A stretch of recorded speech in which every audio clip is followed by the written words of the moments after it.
Ada yang masih ingat tokoh atau karakter yang ada di sebelah saya ini? Joker, yang begitu fenomenal di dunia perfilman internasional. Karakter Joker ini menarik karena dia dilatar belakangi masalah gangguan kesehatan mental yang dinamakan pseudobulbar effect, atau di mana kondisi seseorang yang tidak bisa mengendalikan emosi sedih atau emosi gembira. Saat ini ada lagu nih, dia menari, berdansa dengan rileks, fun, seolah-olah tidak ada masalah apapun. Masalah kesehatan mental ini menjadi hal yang tabu.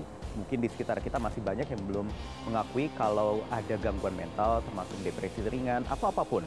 Tetapi di dunia global sebenarnya sudah banyak juga tokoh-tokoh maupun public figure yang mendeklar dirinya memiliki masalah gangguan kesehatan mental.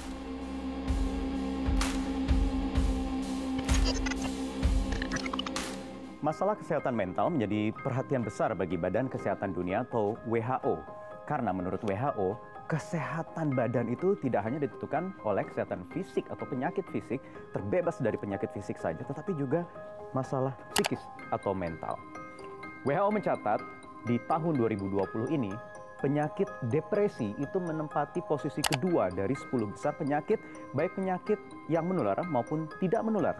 Bahkan di tahun 2030 atau 10 tahun dari sekarang, jika tidak dikendalikan dengan baik, masalah depresi bisa menjadi penyakit nomor 1 di dunia.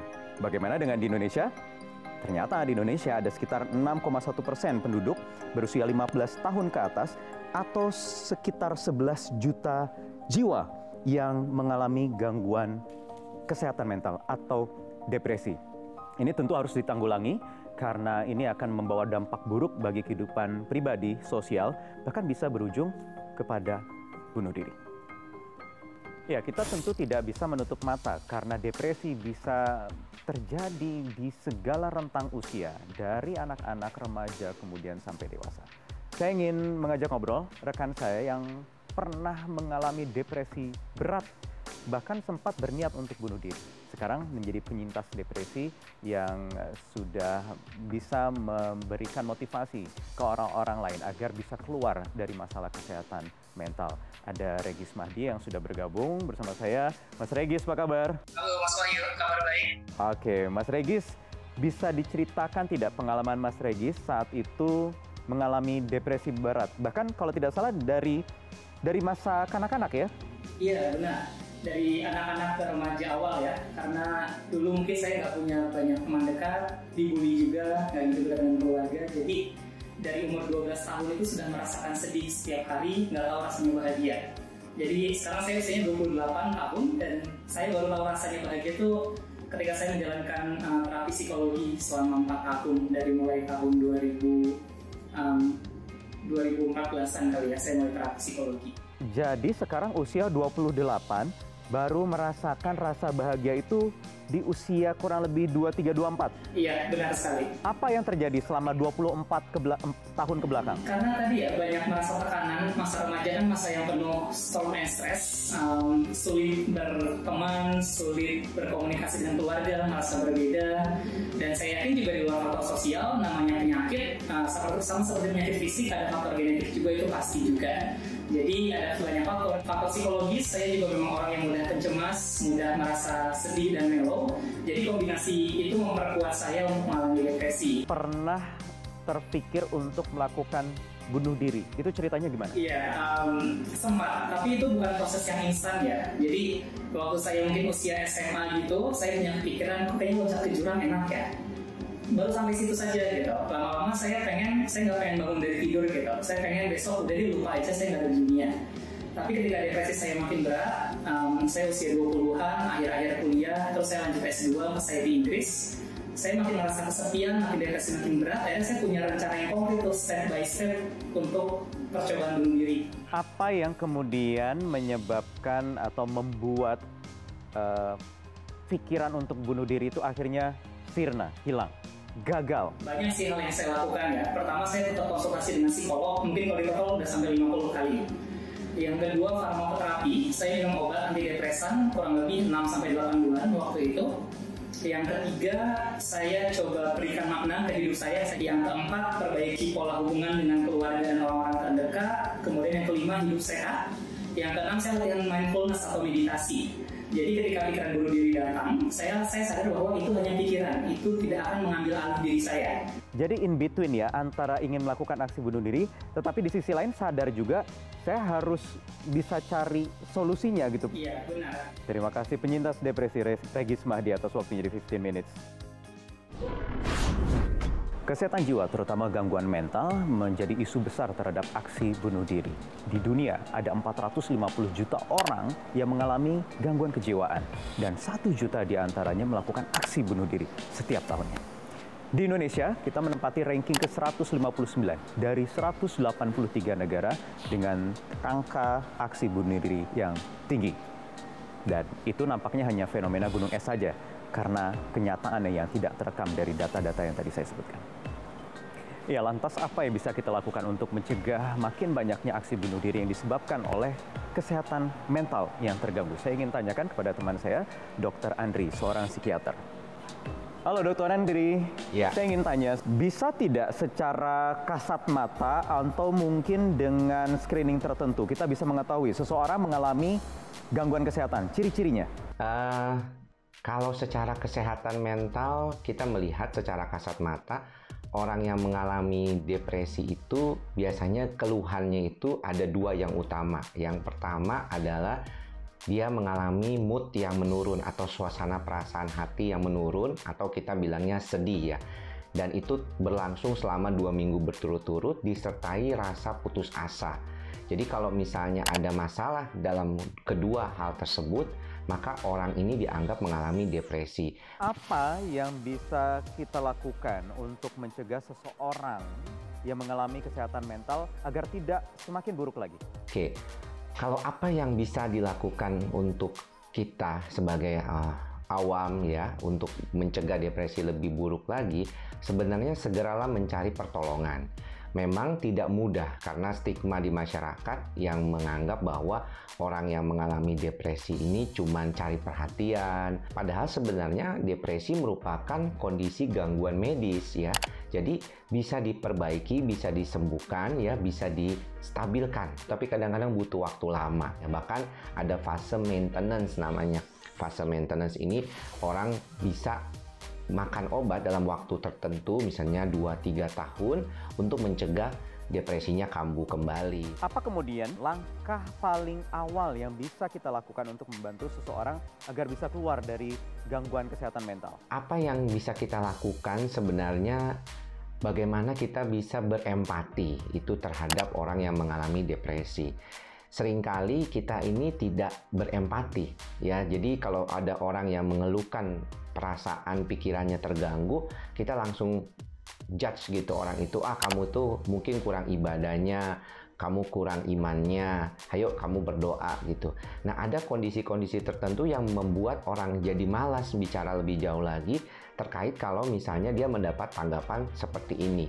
Namun kalau kita bisa menerima keadaan orang itu sebagaimana apa adanya, maka dia akan lebih mau bicara dengan kita. Dan itu penting. Depression, let's talk. Jadi bicara, mencari pertolongan, mencari sumber, orang yang mau mendengarkan. Bisa orang awam, bisa juga yang profesional dalam bidang kesehatan jiwa seperti psikolog ya. Kemudian juga yang paling penting memang psikiater kalau mengalami masalah yang sudah berat. Baik, Dr. Andri, terima kasih atas waktunya di 15 Minutes Metro TV. Terima kasih juga Mas Wahyu.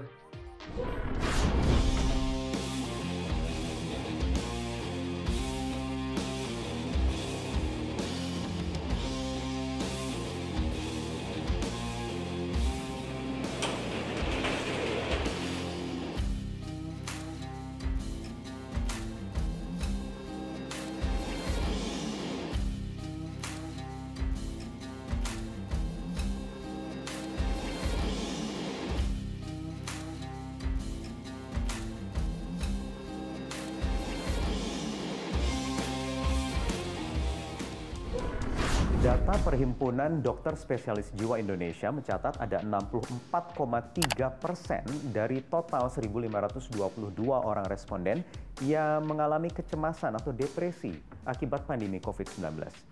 Ini bukan perkara yang mudah, jadi saya ingin mencoba menanyakan hal ini kepada ahlinya. Bagaimana kira-kira kita mengelola stres kita di tengah pandemi yang serba sulit saat ini? Saya akan tanyakan kepada pakar kesehatan holistik dan juga self-healing, Reza Gunawan. Mas Reza, apa kabar Mas Reza? Mas Wahyu, apa kabar? Mas Reza, kita lagi berbicara soal kesehatan mental. Kalau dari Mas Reza yang sering kali mendampingi teman-teman yang memiliki gangguan kesehatan mental, sebenarnya pemicunya apa, Mas? Gangguan kesehatan mental atau yang seringkali juga kadang-kadang ditanyakan seperti dalam bahasa sehari-hari misalnya depresi, itu dalam pengalaman saya paling sering memang berhubungan dengan trauma di usia muda. Trauma yang terutama terjadi di antara usia 0 sampai 18 tahun. Trauma itu ketika terjadi peristiwanya menyebabkan semacam cedera batin yang kemudian nantinya bisa langsung, bisa juga puluhan tahun ke depan menyebabkan otak kita mengalami semacam ketidakseimbangan kimiawi yang kemudian muncul sebagai berbagai bentuk gangguan kesehatan mental. Dan itu sudah di riset dalam sebuah studi yang namanya ACE study, singkatan dari Adverse Childhood Experience atau pengalaman masa kecil yang kurang enak. Kalau di saat pandemi COVID-19 seperti ini Mas Reza, yang serba sulit, tidak menentu, ini kan juga berpotensi untuk menimbulkan gangguan kesehatan mental. Bisa tidak kita mendeteksi diri sendiri atau lingkungan terdekat kita apakah sudah terganggu kesehatan mentalnya karena pandemi misalnya? Ya, biasanya pada umumnya pada 5 ciri gangguan pada mood ya, gangguan pada tidur, gangguan pada nafsu makan, gangguan pada semangat hidup dan produktivitas, dan kemampuan kita untuk fokus. Jadi kalau pada 5 aspek ini sudah terasa, kok saya tidak seperti biasanya bisa berfungsi secara optimal, maka sudah ada indikasi menuju sebuah gangguan kesehatan mental, hanya mungkin nanti derajatnya beda-beda beratnya. Pada orang yang sudah punya predisposisi misalnya pada trauma usia muda yang tadi saya sebutkan, maka akan terjadi peluang yang lebih tinggi untuk menjadi gangguan klinis yang lebih berat.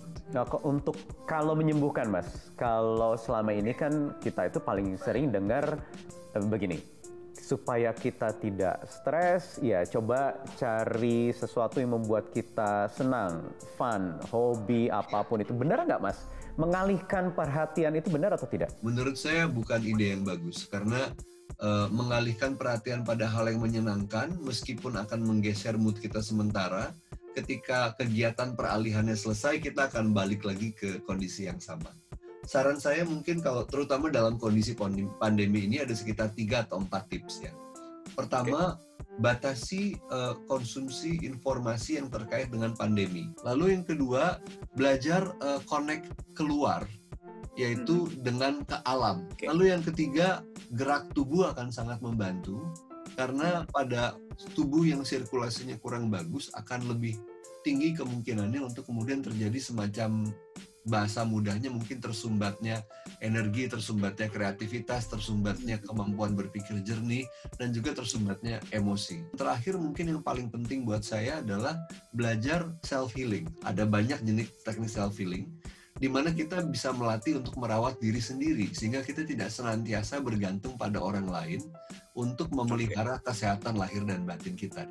Oke, baik. Terima kasih Mas Reza Gunawan atas informasi dan tipsnya juga supaya bisa survive, benar-benar survive dari COVID-19 dan juga kesehatan mentalnya masing-masing.